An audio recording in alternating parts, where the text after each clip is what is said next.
Apocalipse 20 e 14. Diz assim: E a morte e o inferno foram lançados no lago de fogo. Esta é a segunda morte. Agora vamos ler o versículo 13, depois a gente repete o 14. E deu o mar os mortos que nele havia, e a morte e o inferno deram os mortos que neles havia, e foram julgados cada um segundo as suas obras. E a morte e o inferno foram lançados no lago de fogo.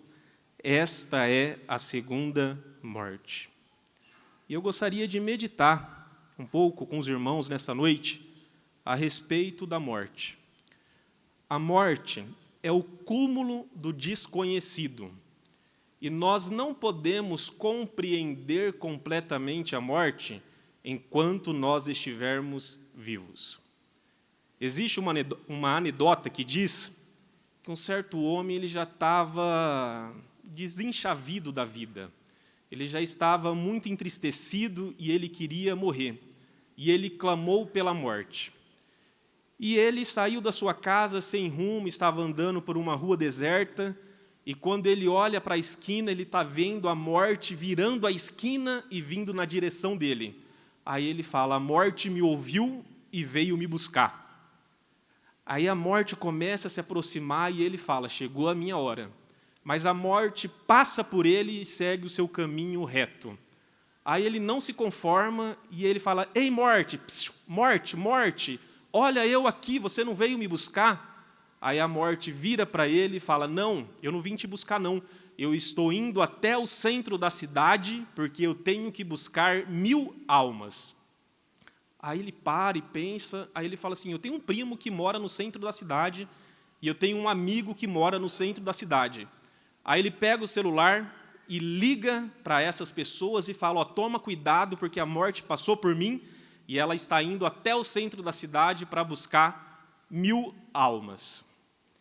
Aí daqui a pouco passa-se um tempo e a morte está vindo no sentido oposto, né? A morte está voltando do centro da cidade. Mas a morte não está trazendo mais 1000 almas. A morte está trazendo 10.000 almas. Aí ele fala para a morte: ô morte, você não foi buscar 1000? Por que você está trazendo 10.000? Aí a morte responde: não, na verdade eu só fui buscar 1000. Os outros 9 morreram de medo. Literalmente morreram de medo. Quando ficaram sabendo que a morte estava chegando, uns morreram de ataque de pânico, outros infartaram e morreram, outros ficaram tão desesperados que pularam do prédio, outros ficaram tão desesperados para sair do centro da cidade que pegaram o carro e bateram o carro no poste e morreram. 9.000 literalmente morreram de medo da morte. Abra sua Bíblia em Hebreus 9 e 27. E logo na sequência nós vamos voltar para Apocalipse 9 e 6. Hebreus 9, 27 diz assim: e como aos homens está ordenado morrerem uma vez, vindo depois disso o juízo, existe uma ordem para que todos os seres humanos morram uma vez. Apocalipse 9, 6 diz assim: e naqueles dias os homens buscarão a morte, e não a acharão, e desejarão morrer, e a morte fugirá deles. Nós estamos diante de 2 textos totalmente opostos. Porque no primeiro nós vemos a morte correndo atrás de todos os homens, e os homens fugindo da morte. No segundo texto é totalmente o inverso. Os homens correm atrás da morte, mas é a morte que foge dos homens. No primeiro caso, a morte corre atrás dos homens como consequência do pecado e para trazer o juízo de Deus. No segundo caso, nós já estamos numa época em que os homens já estão sofrendo as consequências do juízo de Deus. Já existe uma condenação em perspectiva. E Jó vai nos dizer sobre a aflição daqueles que procuram a morte e não a encontram. Jó vai falar que a pessoa que deseja a morte, ela procura a morte como quem procura um tesouro. e quando encontra, encontra com alegria. Então, nós podemos, dentro de um panorama geral, afirmar que a morte ela é um agente do juízo divino, seja para executar o juízo ou para forçar o homem a viver nesse juízo. O primeiro texto que nós lemos em Apocalipse mostra o fechamento do ciclo de julgamento de Deus sobre as consequências do pecado. E dentro desse ciclo de julgamento de Deus sobre as consequências do pecado, a morte é lançada no lago de fogo e é a última a ser condenada. E a Bíblia fala que a morte ela não esconde ninguém do juízo de Deus.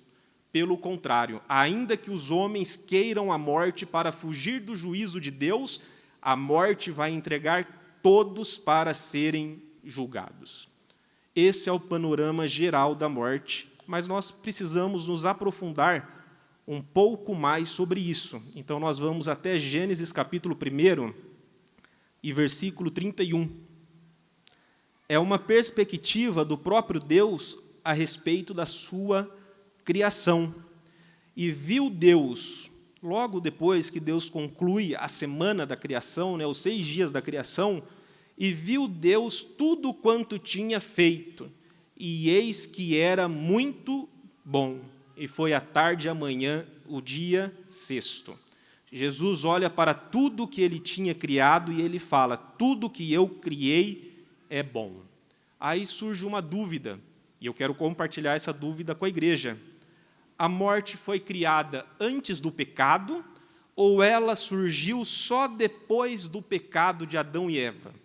Ela já existia, ou ela veio à existência como uma consequência do pecado? Porque Deus olha para a sua criação e ele fala, eis que tudo é bom. A morte pode ser boa?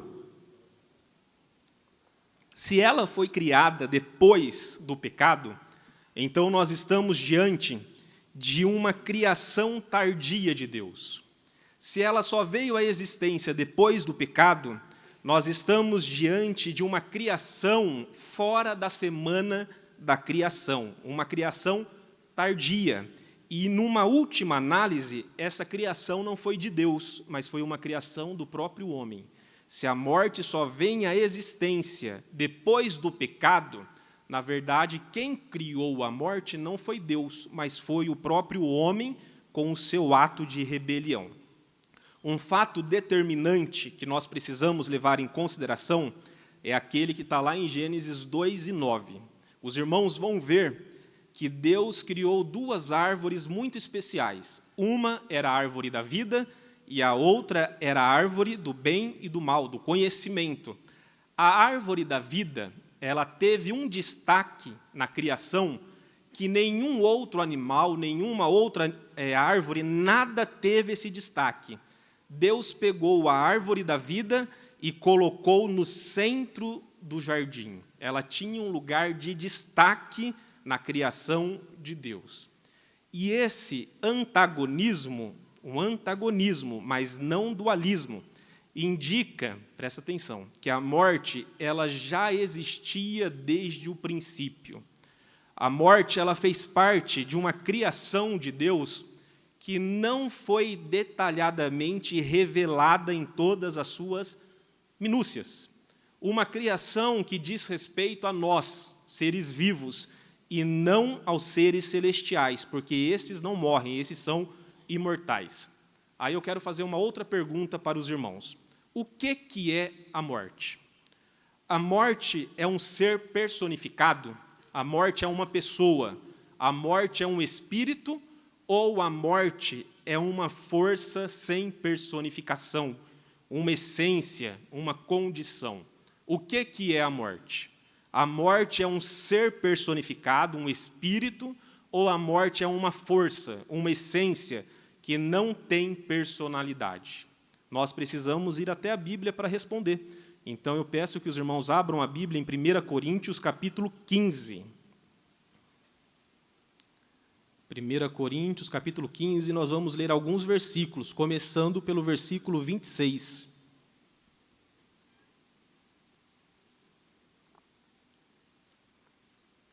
Ora, o último inimigo que há de ser aniquilado é a morte.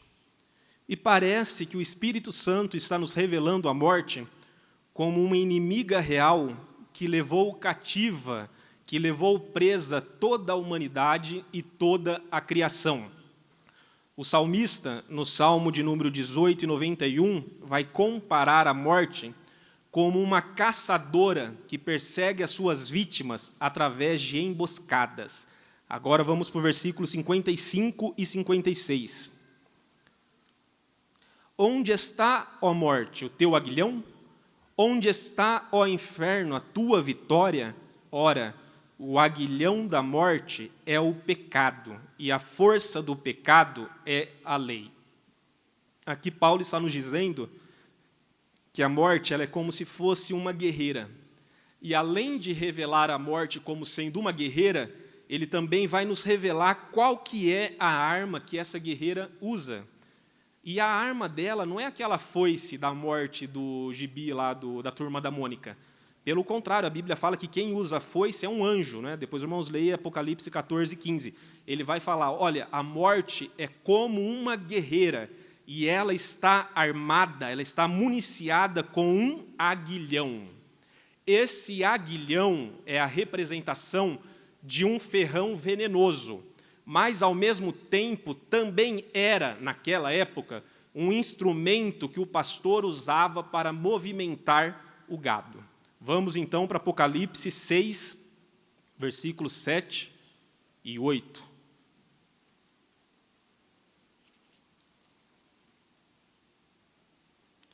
E, havendo aberto o quarto selo, ouvi a voz do quarto animal que dizia, vem e vê.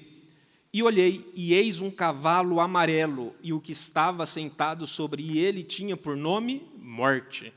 E o inferno o seguia, e foi-lhes dado poder para matar a quarta parte da terra com espada e com fome, com peste e com as feras da terra. Então nós vemos que a morte ela é uma pessoa com um papel de destaque, ou então parece ser uma pessoa que tem um papel de destaque na hierarquia infernal, porque quem está montada no cavalo é a morte, e o inferno está acompanhando a morte. Parece ser uma pessoa muito importante dentro da hierarquia infernal. Mas tem um detalhe que passa batido. Nós não podemos ler só esses 3 textos isolados. Tem um detalhe que passa muitas vezes batido, é aquele que está lá em Hebreus capítulo 2 e versículo 14. Hebreus capítulo 2 e versículo 14. Diz assim: E visto como os filhos participam da carne e do sangue, também ele participou das mesmas coisas, para que, pela morte, aniquilasse o que tinha o império da morte, isto é, o diabo, e livrasse todos os que, com medo da morte, estavam por toda a vida sujeitos à servidão. E visto como os filhos participam da carne e do sangue, também ele participou das mesmas coisas, para que, pela morte, aniquilasse o que tinha o império da morte, isto é, o diabo, e livrasse todos os que, com medo da morte, estavam por toda a vida sujeitos à servidão. A morte, meus irmãos, biblicamente, ela não é um ser. A morte, ela é um poder que hoje é exercido por um ser. A morte não é um espírito, a morte não é um ser personificado, mas a morte ela é um poder que está sendo exercido através de um ser. E nós podemos, então, dizer com muita segurança que essa força chamada morte, ela foi criada de uma maneira intrínseca à estrutura de todos os seres vivos, incluindo nós, seres humanos. A grande diferença é que os homens, os seres humanos, eles tinham acesso à árvore da vida que estava no centro do jardim.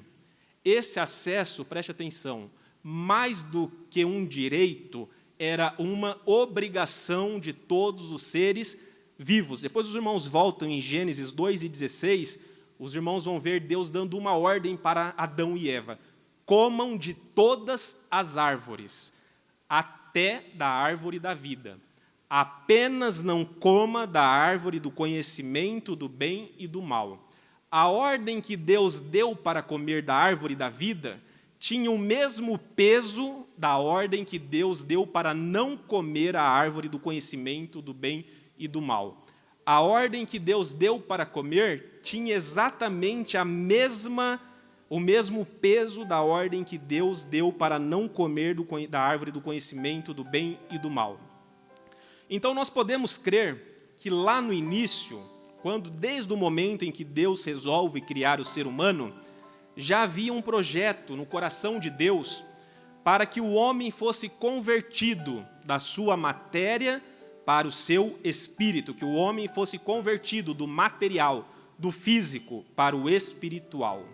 Deus, quando cria o corpo do ser humano, Deus cria o corpo do ser humano como uma semente, que precisaria ter fim, nas palavras do próprio Paulo, como uma semente que precisaria ser quebrada para se concretizar plenamente na semelhança divina.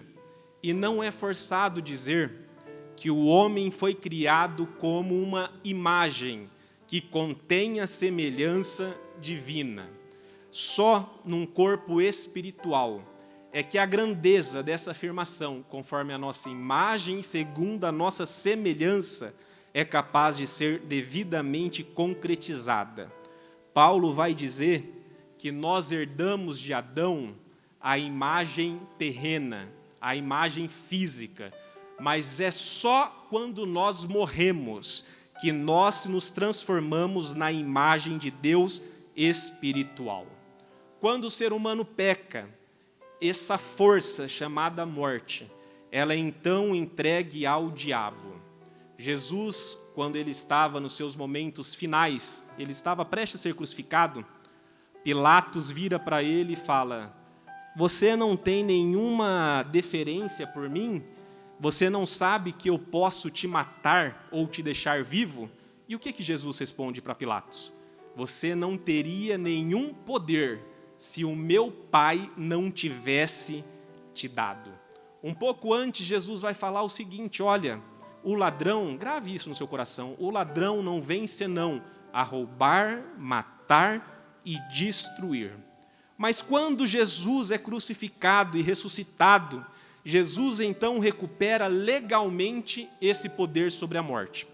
Logo no início de Apocalipse, quando ele está se revelando para João, o que ele fala para João? Olha, João, eu sou aquele que fui morto, mas eu estou vivo, e eu tenho as chaves, tanto da morte como do inferno. A autoridade da morte está na minha mão. Jesus, então, ele recupera a autoridade sobre a morte, mas ele não aniquila a morte de imediato. Jesus recupera o controle sobre a morte, mas Jesus não destrói a morte de imediato. Hoje, depois da cruz, nós podemos então dividir a morte de duas formas. A morte para os ímpios, para aqueles que não temem a Deus, ela é uma consequência do pecado. Para aqueles que vivem a sua vida dissolutamente, a morte nada mais é do que o salário do pecado.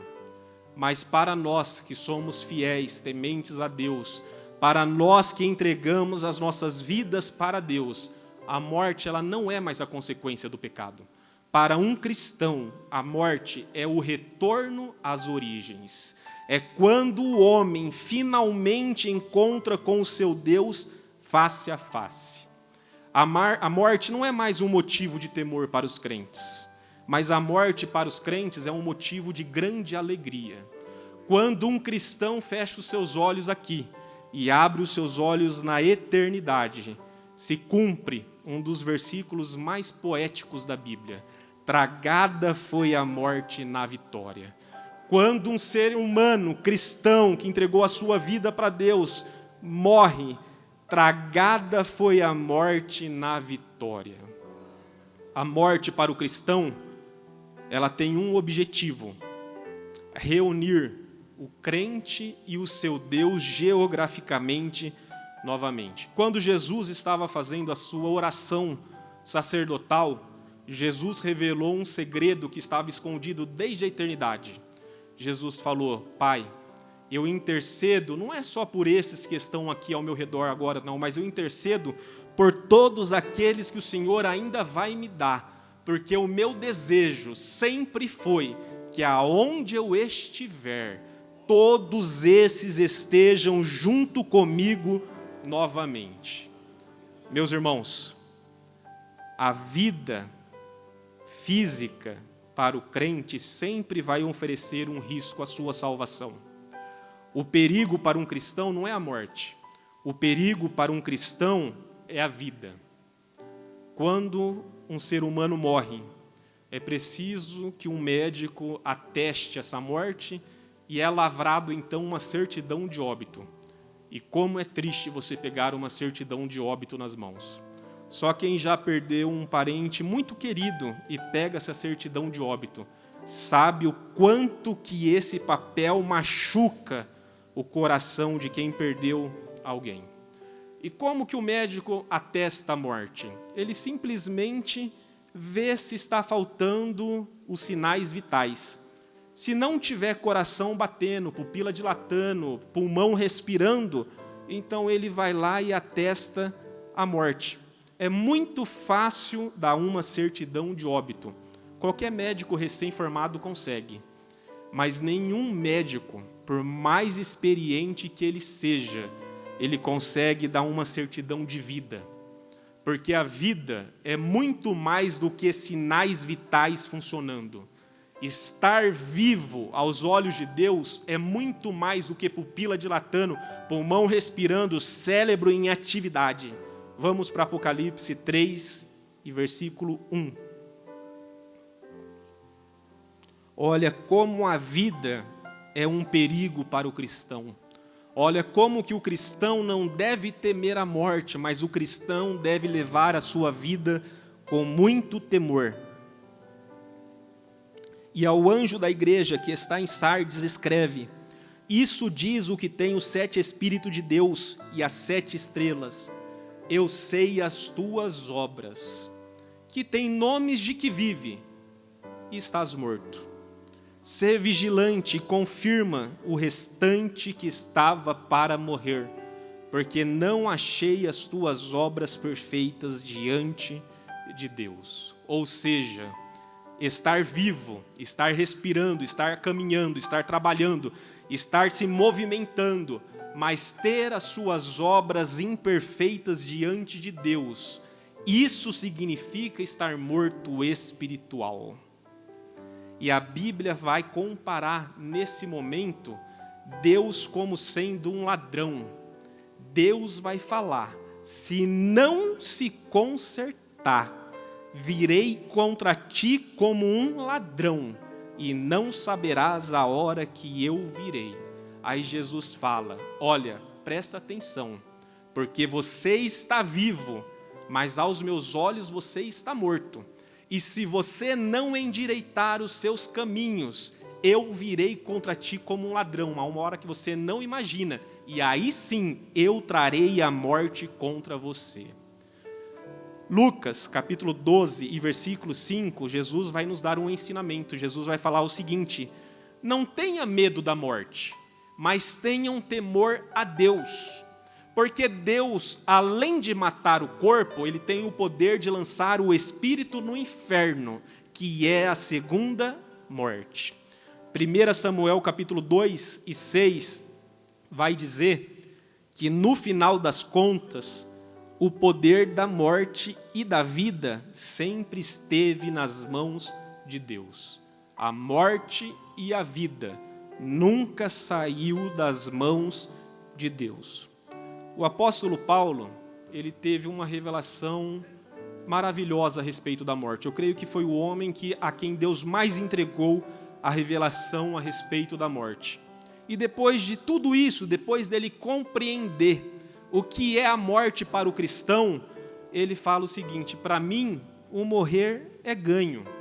A minha vida não é preciosa, pelo contrário, o morrer para mim é lucro. E ele estava tendo em mente aquele salmo tão conhecido, que é o Salmo 116 e versículo 15, que diz: preciosa é aos olhos do Senhor a morte dos seus santos. Depois os irmãos chegam em casa e leem Jeremias capítulo 25. E os irmãos vão ver que Deus sempre usava os inimigos de Israel para castigar a nação quando eles saíam dos trilhos. Deus usava uma nação ímpia para castigar a nação de Israel. Mas depois que Deus trazia Israel novamente para o caminho, chegava a hora de Deus se vingar daqueles que tinham castigado Israel. Deus usava o ímpio para castigar Israel, mas depois Deus se vingava, depois Deus castigava aqueles inimigos pelo que ele tinha feito contra a nação de Israel. Preste muita atenção para você nunca mais esquecer.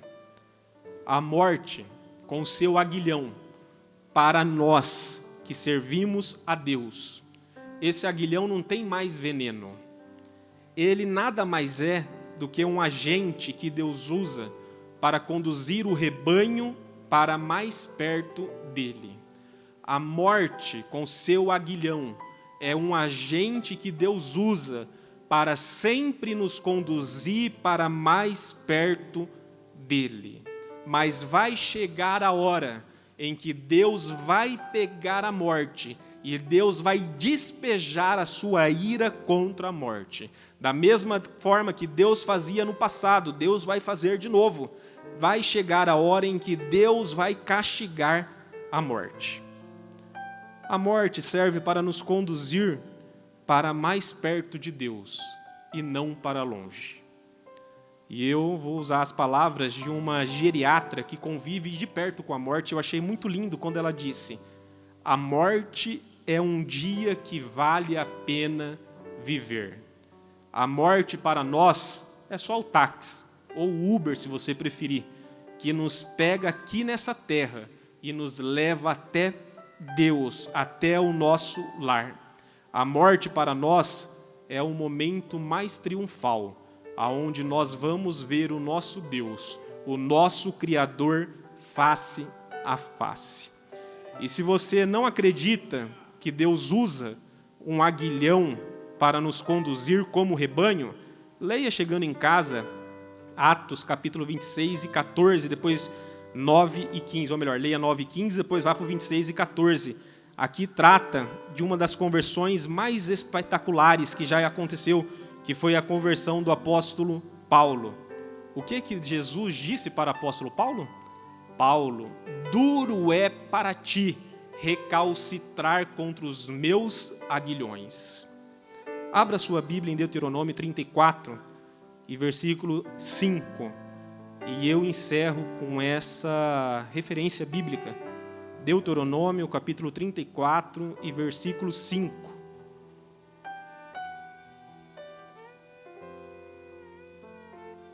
Existe uma beleza, meus irmãos, na morte do cristão salvo. Existe uma poesia quando um crente morre. Assim morreu ali Moisés, servo do Senhor, na terra de Moabe, conforme o dito do Senhor. Assim morreu ali Moisés, servo do Senhor, na terra de Moabe, conforme o dito do Senhor. Os judeus leem essa passagem do seguinte modo: assim morreu Moisés, servo do Senhor, nos lábios do Senhor. Então os judeus falam que Moisés morreu com um beijo de Deus. Assim morreu Moisés, servo do Senhor, nos lábios de Deus. Então os judeus costumam dizer que Moisés morreu com um beijo. E o cristão, quando vai partir dessa para a eternidade, ele morre com um beijo de Deus. Quando Deus foi nos dar a vida, ele se aproximou, o lábio dele com o lábio daquele boneco, mas ele não tocou. Ele só se aproximou e, de uma forma muito delicada, ele soprou o fôlego de vida. Mas quando Deus vai pedir esse fôlego de vida novamente, Deus chega suavemente, coloca o rosto dele muito perto do rosto do seu filho e da sua filha. Mas Deus não se contenta em ficar só próximo. Deus dá um beijo. E com um beijo, Deus recebe de volta o Espírito da vida. E que coisa maravilhosa é nós partirmos daqui para a eternidade nos lábios do nosso Deus. E de lá nunca mais sairemos. E essa presença nunca mais perderemos. E assim eu agradeço essa rica oportunidade no nome de Jesus.